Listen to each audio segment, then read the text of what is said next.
and complex character, so I started with a scene where she learns about the prophecy for Macbeth to become king, and then the scene where Macbeth and Lady Macbeth plot to kill the king so they can take over the kingdom, and then I ended it with a scene where Lady Macbeth has realized what she's done and her mental state starts to break down. So a lot of really fun stuff for you guys. So we're going to get started. Thank you.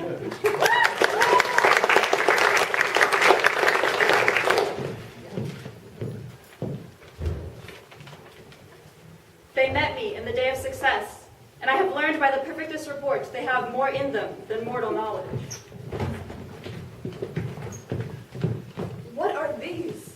So withered and wild in their attire that look not like the inhabitants of the earth, and yet are on it. Speak you? Or are you aught that man may question? Speak if you can. What are you? All hail Macbeth! Hail to thee, Thane of Glamis! Oh, hail Macbeth! Hail to thee, Thane of Cawdor! Oh, hail Macbeth! Thou shalt be king hereafter. When I burned in desire to question them further, they made themselves air, into which they vanished. If you can look into the seeds of time and see which grain will grow and which will not, speak then to me, who neither begs nor fears your favor nor your hate. Hail. Hail! Hail! Lesser than Macbeth, yet greater. Not so happy, yet much happier. Thou shalt get kings though thou be, none, so all hail Macbeth and Banquo. Banquo and Macbeth, all hail! Stay, you imperfect speakers, tell me more. By Sindel's death I know I am Thane of Glamis, but how of Cawdor? The Thane of Cawdor lives a prosperous gentleman, and to be king stands not within the prospect of belief, no more than to be Cawdor. Say from whence you owe this strange intelligence, or why upon this blasted heath you stop our way with such prophetic greeting. Speak, I charge you! Whilst I stood rapt, in the wonder of it, came a missive from the king, who all hailed me Thane of Cawdor. By which title before, these weird sisters saluted me, and referred me to the coming on of time with hail, king that shall be. Your children shall be kings, You shall be king. and Thane of Cawdor too, went it not so? To the self-same tune and words. Who's there? I'm sent to give thee from our royal master thanks, only to herald thee into his sight, not pay thee. And for an earnest of a great honor, he bade me from him call thee Thane of Cawdor. In which addition, hail, most worthy Thane, for it is thine. What, can the devil speak true? The Thane of Cawdor lives, why do you dress me in borrowed robes? Who was the Thane lives yet, but under heavy judgment bears that life which he deserves to lose. Whether he was combined with those of Norway, or did line the rebel with hidden help and vantage, or with both, he labored in his country's wreck, I know not. But treason's capital, confessed and proved, have overthrown him. Glamis and Thane of Cawdor, the greatest is behind. This, for I thought good to deliver thee, my dearest partner of greatness, that thou mightst not lose the dues of rejoicing by being ignorant of what greatness is promised thee. Lay it to thy heart, and farewell. Glamis thou art, and Cawdor, and shalt be what thou art promised. Do I fear thy nature? 'Tis too full of the milk of human kindness to catch the nearest way. Thou wouldst be great, are not without ambition, but without the illness should attend it. Hie thee hither, that I might pour my spirits in thine ear, and chastise with the valor of my tongue all that impedes thee from the golden round, which fate and metaphysical aid doth seem to have thee crowned withal. What is your tidings? The king comes here tonight. Art mad to say it. Is not thy master with him, who word so would have informed for preparation? So please you, it is true, our Thane is coming. My fellow had the speed of him, who, almost dead for breath, had scarcely more that can make up his message. Give him tending. He brings great news. The raven himself is hoarse, that croaks the fatal entrance of Duncan under my battlements.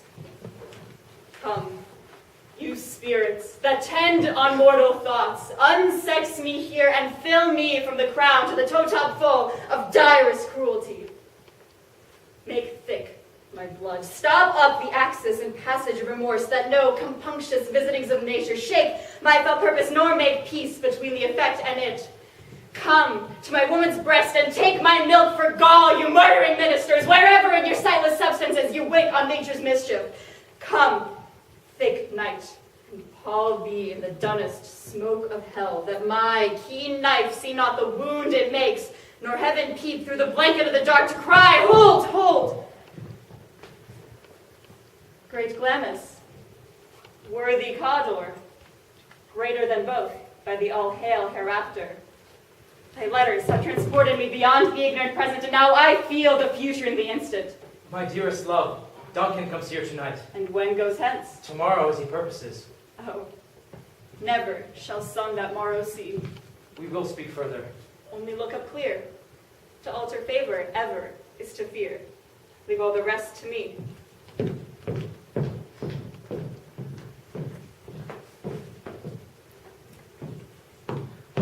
I have done the deed. Dost thou not hear a noise? Hear the owl scream and the cricket cry? Oh, this is a sorry sight. Foolish thought to say a sorry sight. There's one did laugh in his sleep, and one cried, Murder! That they did wake each other, but they did say their prayers, and address them again to sleep. So are two lodged together. One cried, God bless us, and amen the other, as they had seen me with these hangman's hands. Listening their fear, I could not say amen when they did say, God bless us. Consider it not so deeply. But wherefore could I not pronounce amen? I had most need of blessing, and amen stopping my throat. These deeds must not be thought after these ways, so it will make us mad. Methought I heard a voice cry, Sleep no more. Macbeth does murder sleep, the innocent sleep, sleep that knits up the raveled sleeve of care, the death of each day's life, sore labor's bath, home of hurt minds, great nature's second course, chief nourisher in life's feast. What do you mean? Still it cried, Sleep no more to all the house.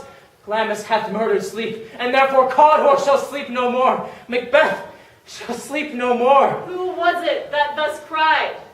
My worthy Thane, you do unbend your noble strength to think so brainsically of things. Go, get some water and wash this filthy witness from your hands. Why have you brought the dagger from the place? It must lie there. Go carry it and smear the grooves with blood. I'll go no more. I am afraid to think what I have done. Look on it again, I dare not. Infirm of purpose, give me the dagger. The sleeping and the dead are but as pictures. 'Tis the eye of childhood that fears a painted devil. If he do bleed, I'll gild the face of the grooms with all, for it must seem their guilt. Whence is that knocking? How is't with me when every noise appalls me? Oh, what hands are here? Ha! They pluck out mine eyes. What, will all great Neptune's ocean not wash this blood clean from my hand? No, this my hand will rather the multitudinous seas in incarnadine, making the green one red. Fire me to our chamber. A little water clears us of this deed. How easy is it then? Your constancy hath left you unattended. Hark, more knocking. Go, get on your nightgown, lest occasion should call us and show us to be watchers. Be not lost so poorly in your thoughts. To know my deed, 'twere best not know myself. Wake, Duncan, with thy knocking! I would thou couldst. I have 2 nights watched with you, yet can perceive no truth in your report. When was it she last walked? Since his majesty went into the field, I've seen her rise from her bed, throw her nightgown upon her, unlock her closet, take forth paper, write upon it, read it, afterwards seal it, and again return to bed. Yet all this while in a most fast sleep. A great perturbation in nature, to receive at once the benefit of sleep and do the effects of watching. In this slumbery agitation, besides her walking and other actual performances, what at any time have you heard her say? That, sir, which I will not report after her. You may to me, and 'tis most meet you should. Not to you nor anyone, having no witness to confirm my speech. Lo you, here she comes, and upon my life, this is her very guise, most fast asleep. Observe her, stand close. Look, her eyes are open. Aye, but the sense is shut. What is it she does now? See how she rubs her hands. This is an accustomed action with her, to seem thus washing her hands. I've known her to continue in this for a quarter of an hour. Yet, here's the spot. Hark, she speaks. Out. Damn spot. Out, I say. 1, 2. Wait, I've just time to do it. Hell is murky. Fie, my lord, fie. A soldier and a fear. What needs we fear? Who knows it when none can hold our power to account? Yet who would have thought the old man to have had so much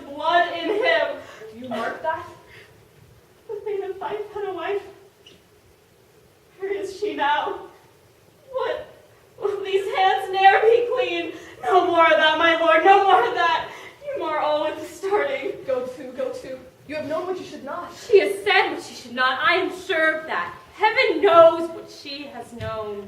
Here's the smell of blood still. Oh, the perfumes of Arabia will not sweeten this little hand. Oh! Oh! Oh! What a sigh is there. The heart is sorely charged. I would not have such a heart in my bosom for the dignity of a whole body. Well, well, well. Pray God it be, sir.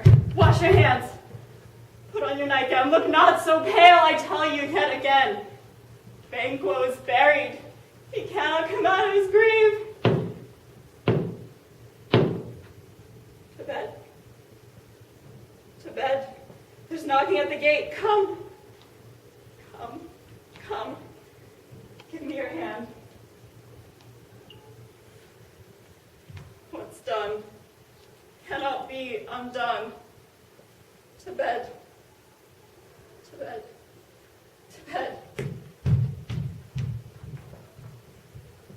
Owl whisperings are abroad.